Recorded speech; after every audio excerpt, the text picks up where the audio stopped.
Alright, my good people, and welcome back again to Anointed Lady TV. At least now, me don't come your side with another breaking news.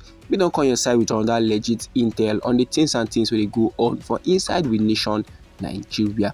And the cocoa now be say one senator where they go by the name Abaribe, and they represent Abia South Senatorial District for inside the Red Chamber of the National Assembly.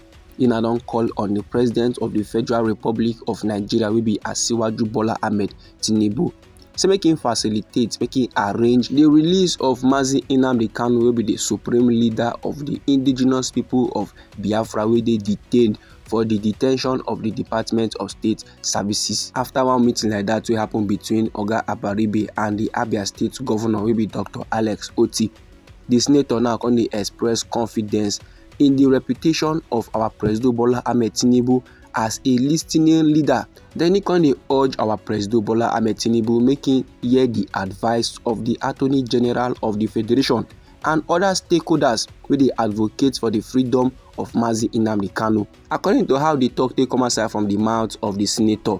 He say in the expect say the president go listen to both his Attorney General and all of them we don dey push for the resolution of issues in the southeast. Criminals now don hijack the situation. They don dey use Mazi Nnamdi Kanu name to dey perpetrate violence and other despicable acts. So if they release Mazi Nnamdi Kanu, it go help last to restore peace and order for inside the southeast region. This, my good people, now how the senator will represent Abia State Senatorial District, maybe Abaribe, they yarn about the matter. So like this now, my good people, the senator they assure our President Bola Ahmed Tinubu say southeast leaders they are very much ready to act as guarantors for Mazi Nnamdi Kanu's release, and they talk say in freedom is very much critical to addressing challenges like the Monday sit-at-home orders and the ongoing insurgency wey dey happen for inside the southeast region. Sir Abaribe dey yarn say like this now they need Mazi Nnamdi Kanu to gain his freedom. They need him to come aside from the detention of the DSS so that the southeast can regain their position as a production hub in this our green white green country, maybe Nigeria. So, and he constantly yarn say without stability, the proposed tax reforms bill of our President Bola Ahmed Tinubu and other economic initiatives, it no go succeed, it no go work for inside the southeast region. Then after every Senator Abaribe can give accolade to the developmental strides of Governor Alex Oti for inside Abia State, and he constantly call for collaboration.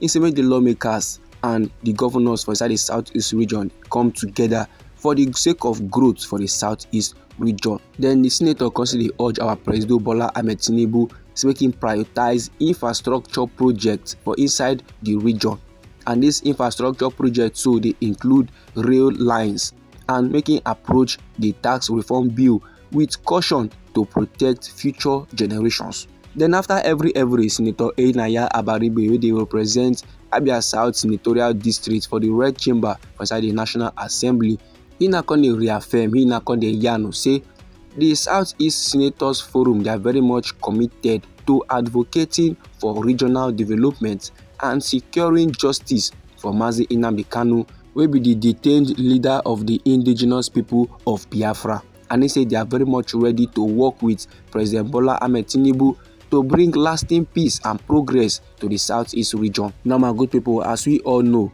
this will be the first time we don't call for the release of Mazi Nnamdi Kanu.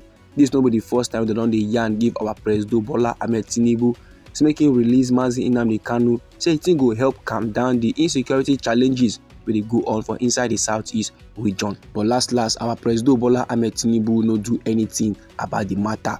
Now it is very much surprising, as in it go shock the general public to know say Senator Abaribe still dey call our President Bola Ahmed Tinubu a listening leader after he don't choose not to listen to the calls from different lawmakers, different stakeholders, different governors, even the Attorney General of the Federation, as all of them now they call for the release of Mazi Nnamdi Kanu, maybe the detained leader of IP0B.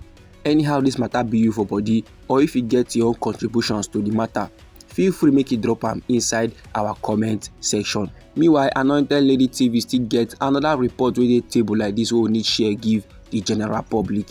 And the cocoa be say One federal high court wey dey for inside Abuja don sama order give the governor of Edo State wey be Nnamdi Kanu plus the Edo House of Assembly and other parties wey dey involved in a suit wey the 18 local government chairpersons wey chop suspension dem file, and the court sama dem orders wey dem maintain the status quo. And my good people, make no forget say Anointed Lady TV don give you report say the 18 council chairperson and the People's Democratic Party wey be PDP, dem don file the motion ex parte suing the speaker plus Edo House of Assembly plus the governor of Edo State wey be Nnamdi Kanu plus the government of Edo State and others.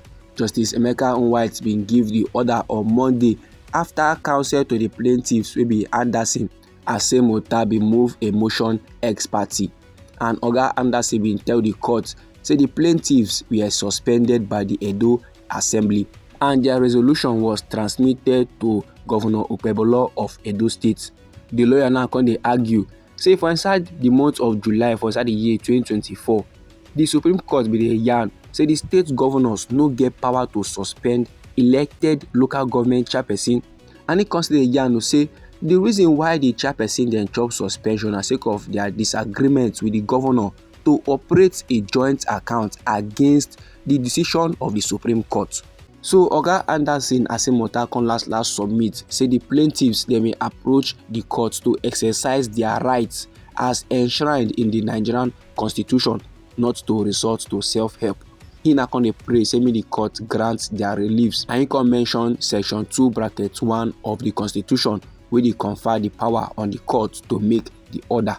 Then after every Justice Emeka Nwite come drop a ruling, and for inside the ruling he come dey yarn say extreme carefulness is very much needed to be exercised in granting the relief. So he now come dey order the parties say make dem maintain the status quo pending the hearing and determination of the substantive suit. Then they come last adjourn the matter until the 20th day of January for this year 2025 for the hearing of the substantive suit. And my good people, you know say many people now dey surprised say as our President Bola Ahmed Tinubu through the Supreme Court come grant local government autonomy, Senator Nnamdi Kanu wey just receive governorship, you know, even too tey, he begin go dey challenge that order. He begin go dey challenge the Supreme Court ruling, and the most surprising part be say na the same political party na the governor of Edo State wey be Nnamdi Kanu and our President Bola Ahmed Tinubu dey under. Anyhow, this informative be you for body, my good people, feel free make it drop am inside our comment section. You know say now we be Anointed Lady TV. Our hobby na to dey give una legit intel on the things and things wey dey go on for inside with nation Nigeria. So if you like this update and you would like to receive more, try make you subscribe to this channel and try make you put on the notification bell so that as we dey come with the news, then go first receive the updates and you go even get am sharp.